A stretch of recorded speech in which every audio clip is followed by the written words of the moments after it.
Okay. ఈరోజు ఖమ్మం నగరంలోని IFTU జిల్లా కార్యాలయంలో భవన నిర్మాణ కార్మిక సంఘం జిల్లా కమిటీ సమావేశం నిర్వహించారు. ఈ సమావేశానికి కుంట్ల సతీష్ అధ్యక్ష వహించారు. దీనికి రాష్ట్ర అధ్యక్షులుగా నన్ను ఆహ్వానించారు. ముందుగా కార్మిక సోదరులకి వాళ్ళకి కృతజ్ఞతలు, అభినందనలు తెలియజేస్తా ఉన్నాను.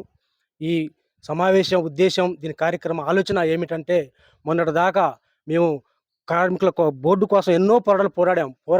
పోరాడి సంక్షేమ బోర్డు ముందు 2000 మందితో కూడా కూకొని ఐఎఫ్‌టియు ఆధ్వర్యంలో మెమోరాండం ఇచ్చిన రోజులున్నాయి. అయినా కూడా ఈ ప్రభుత్వం కనికరం లేకోకుండా ఈ సంక్షేమ బోర్డుని ప్రైవేటు పరంగా అప్పచెప్పింది. ఆ ప్రైవేటు పరం కాబట్టి అడ్రస్ లేనిది, దానికి అడ్రస్ లేదు, దానికి తెలియని అడ్రస్ లేదంటే దానికి పెద్ద పేరు లేని ఒక ప్రైవేటు సంస్థకు అప్పచెప్పింది. దానివల్ల మాకు చాలా నష్టం కలుగుతుందని చెప్పి మేము ఐఎఫ్‌టియు తరపున డిమాండ్ చేస్తా ఉన్నాం.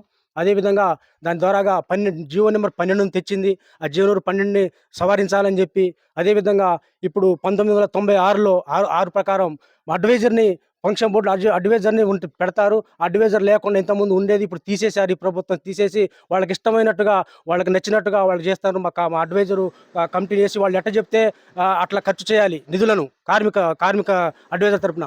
అలా కాకుండా ఇప్పుడు వాళ్ళు సొంతంగా ఎట్లా పడితే అట్లా వాళ్ళు ఖర్చు పెడతా ఉన్నారు. దాన్ని అడిగే నాదుడు లేడు. అదేవిధంగా ఇప్పుడు ఏం జరుగుతుంది, 28 లక్షల మంది దాంట్లో నమోదై ఉన్నారు బోర్డులో.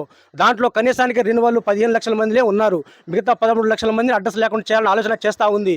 అదేవిధంగా ఇంకొక జీవో తెచ్చింది ఏంటంటే, యాక్సిడెంట్ పరంగా మరణం అయితే, లేదా ఇంకేదైనా మన ప్రమాదశాతం మరణం అయితే, సహజ మరణం అయితే, ఈ రెండింటికి మాత్రమే మేము 6 లక్షలు 10 లక్షలు ఇస్తామని చెప్పి పెడతా ఉంది.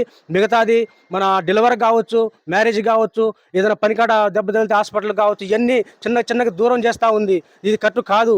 ఇవన్నీ మళ్ళీ విడుదల చేయాలని చెప్పి మేము మళ్ళీ ఎట్లయితే మీరు 346 కోట్ల రూపాయలని మన ప్రైవేటు సంస్థకు అప్పచెప్పింది మన సంక్షేమ బోర్డు నిధులను, అది అట్లా కాకుండా మళ్ళీ తిప్పి గవర్నమెంటే దాన్ని మాకు నిధులు అందించాలని చెప్పి మేము ఐఎఫ్‌టియు డిమాండ్ చేస్తూ ఉన్నాం.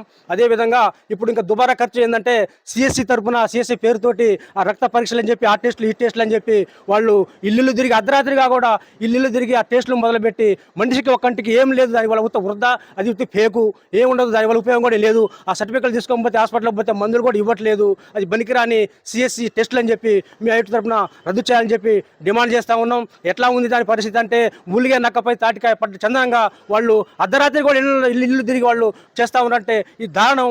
దీన్ని మేము రద్దు చేయాలని చెప్పి ఐఎఫ్‌టియు తరఫున భవన నిర్మాణ తరఫున మేము డిమాండ్ చేస్తూ ఉన్నాం. నా పేరు గుగుల పటేల్, ఐఎఫ్‌టియు తెలంగాణ ప్రోగ్రెసివ్ భవన ఇతర నిర్మాణ కార్మిక సంఘం రాష్ట్ర ఉపాధ్యక్షులు.